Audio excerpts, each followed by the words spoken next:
नमस्कार दोस्तों, स्वागत है आपका डारो फैक्ट्स पर, जहां हम आपको डरावनी और रहस्यमयी कहानियों की दुनिया में ले चलते हैं।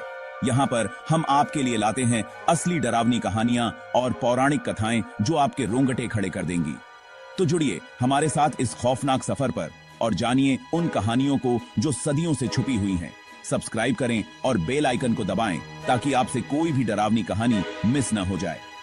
याद रखें, ये कहानियां केवल आपके मनोरंजन के लिए नहीं है, बल्कि इनकी सच्चाई आपको हैरान कर देगी।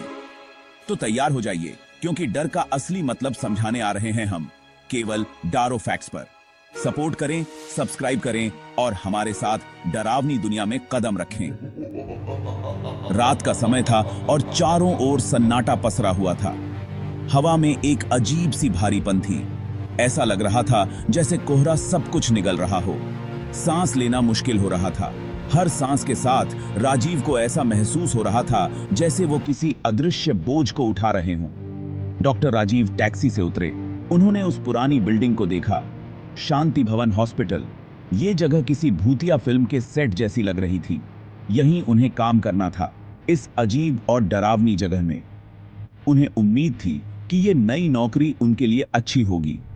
शायद ये जगह उनके करियर में एक नया मोड़ ला सके। राजीव ने गहरी सांस ली और अंदर जाने के लिए चले। हर कदम के साथ उनके दिल की धड़कन तेज हो रही थी। दरवाजे ऐसे घिसक कर खुले जैसे सालों से इन्हें किसी ने छुआ तक न हो। अंदर की हवा बासी और ठंडी थी। ऐसा लग रहा था जैसे यहां सालों से कोई नहीं आया हो। पुरानी दवाइयों और कुछ और की गंध आ रही थी। ये गंध बहुत ही अजीब और अप्रिय थी, कुछ ऐसा जिसे वो पहचान नहीं पा रहे थे। ये गंध उन्हें बेचैन कर रही थी। उन्हें इतनी बेचैनी क्यों हो रही थी? क्या ये सिर्फ इस जगह का असर था या कुछ और? ये तो बस एक पुरानी बिल्डिंग थी, लेकिन इस बिल्डिंग में कुछ ऐसा था जो उन्हें असहज कर रहा था। वो पहले भी हॉस्पिटल्स में काम कर चुके थे, लेकिन ऐसा अनुभव पहले कभी नहीं हुआ था। ये बस थोड़ा पुराना था, बस इतना ही। लेकिन इस पुरानी बिल्डिंग में कुछ ऐसा था जो उन्हें लगातार परेशान कर रहा था। बुजुर्ग नर्स उन्हें अंदर का रास्ता दिखा रही थी।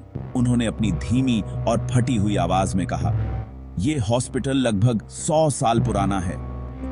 यहां बहुत सी अजीबोगरीब घटनाएं घटी हैं। राजीव ने हंसने की कोशिश की, पर हंसी उनके गले में ही फंस गई।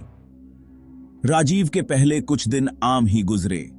हॉस्पिटल शांत था, बहुत ज्यादा शांत। फिर आई उनकी पहली रात की पाली। वो अकेले थे। खामोशी को बस दीवार पर लगी पुरानी घड़ी की टिक टिक तोड़ रही थी। हर टिक उनके सीने पर हथौड़े की तरह लग रही थी। उन्होंने किताब पढ़ने की कोशिश की, पर ध्यान नहीं लग पा रहा था। उन्हें कुछ आवाजें सुनाई देती रहीं, फुसफुसाहट, कदमों की आहट। वो जानते थे कि ये उनका वहम है, पर इस एहसास को वो खुद से दूर नहीं कर पा रहे थे कि कोई उन्हें देख रहा है। आधी रात से ठीक पहले एक एम्बुलेंस आई। राजीव खिड़की से देख रहे थे कि कैसे स्ट्रेचर को बाहर निकाला जा रहा है।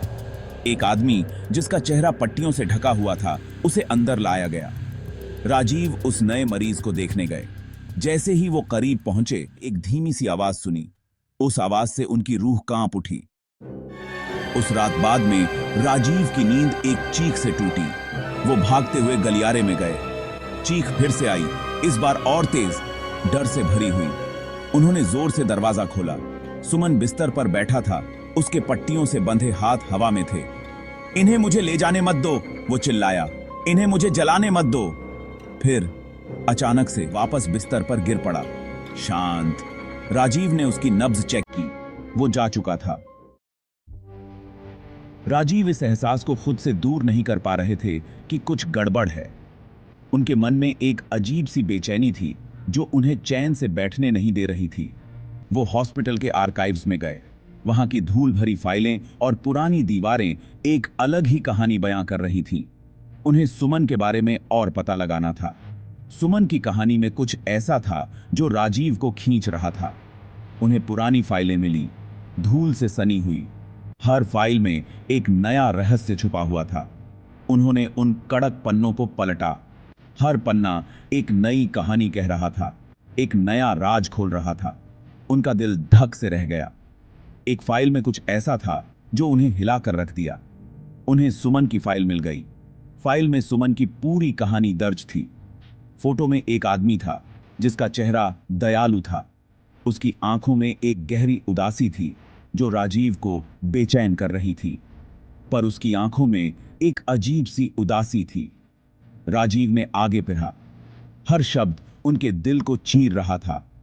आग लगने के बाद सुमन को यहां भर्ती कराया गया था। उसकी हालत बहुत गंभीर थी।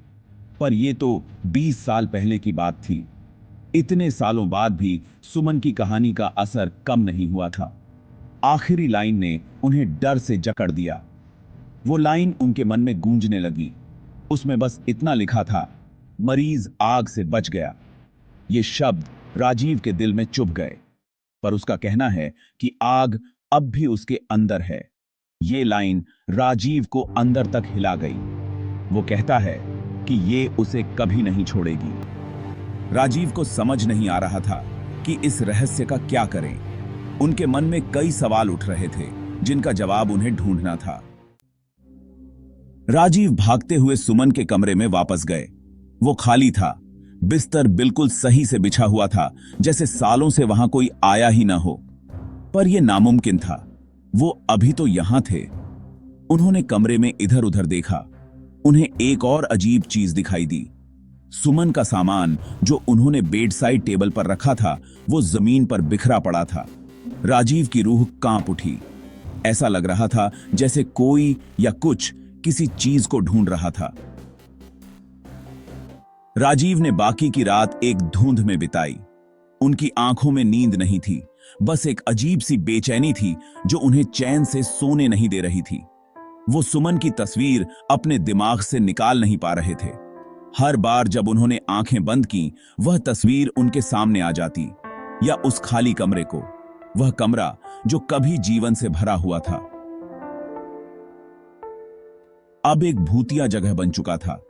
या इस एहसास को कि कोई कुछ उन्हें देख रहा है। यह एहसास उनके दिल की धड़कन को तेज कर देता था। जैसे ही सूरज उगा, उन्होंने खुद को सांस लेने दिया। सुबह की रोशनी ने उन्हें थोड़ी राहत दी, लेकिन डर अभी भी उनके मन में था। वो गलियारे में चले। तभी उन्होंने वो सुना, एक धीमी रहस्यमयी आवाज जो दीवारों से टकरा रही थी। फुसफुसाहट दीवारों से ही आ रही थी। यह आवाजें जैसे किसी पुराने रहस्य को बयान कर रही थीं। वो शब्दों को समझ नहीं पा रहे थे, लेकिन उन आवाजों में एक गहरी उदासी थी जो उनके दिल को छू रही थी। पर आवाजें उदासी से भरी थीं, जैसे किसी ने अपने दर्द को इन दीवारों में कैद कर दिया हो।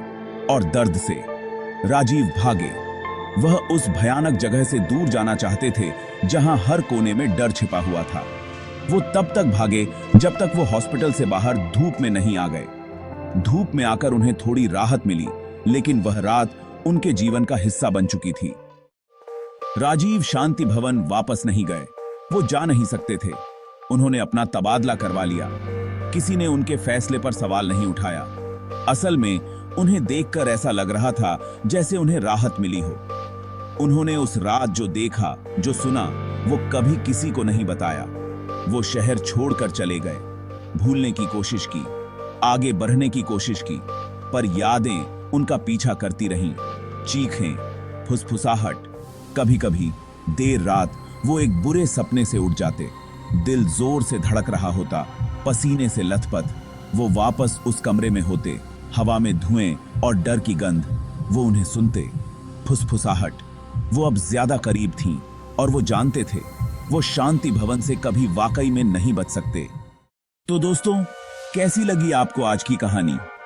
अगर आपको ये वीडियो पसंद आई हो तो इसे लाइक करें और अपने दोस्तों के साथ शेयर करें। आपकी प्रतिक्रियाओं और सुझावों का हमें हमेशा इंतजार रहेगा। तो तब तक के लिए अलविदा, और याद रखें, अंधेरे में छिपी हर परछाई का एक रहस्य होता है। मिलते हैं अगली कहानी में, केवल डारो फैक्ट्स पर।